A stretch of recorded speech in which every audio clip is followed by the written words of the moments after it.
Nous sommes à Eburomagus, la maison de l'archéologie à Bram. Eburomagus, c'est un lieu multithématique autour de l'archéologie.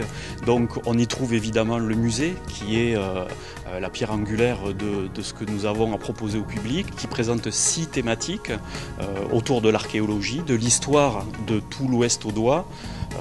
Bram, donc anciennement Eburomagus, c'est une ville qui existe finalement depuis 2 siècles avant Jésus-Christ. Donc le lieu a toujours été habité depuis très très longtemps.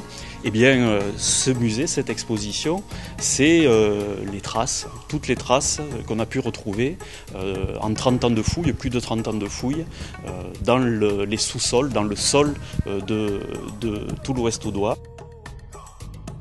Nous allons commencer tout de suite par le premier thème, la préhistoire. Nous accueillons de nombreux groupes de scolaires, alors collège, lycée.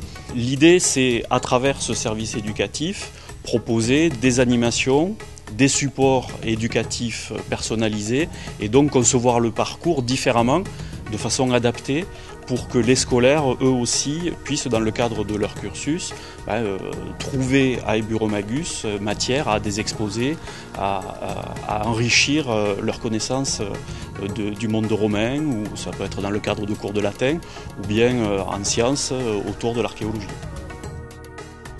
Il y a aussi un espace d'exposition temporaire, donc qui permet des animations et des expositions toujours autour de la science. Actuellement, donc, c'est sur l'éthique et la génétique, qui a aussi une dimension archéologique. Il y a aussi des conférences qui sont organisées par l'Abarchéo, qui est une association de passionnés d'archéologie et aussi de scientifiques, donc qui est hébergée dans nos locaux ici et qui travaille sur des fouilles ou sur des objets découverts lors des fouilles. Et puis il y a le dépôt, un des dépôts régionaux de l'archéologie, donc sous la tutelle du ministère de la Culture, et qui est ici, qui stocke ici, dans les réserves, tout ce qui a été découvert ces 40 dernières années dans l'ensemble de l'Ouest audois.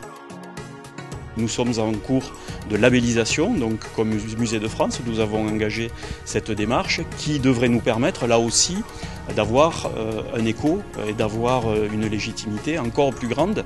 Et puis il y a des thématiques qui sont très fortes pour nous. Et il y a notamment cette thématique d'accueil de tous les publics, et notamment les publics handicapés, puisque le musée est labellisé tourisme et handicap.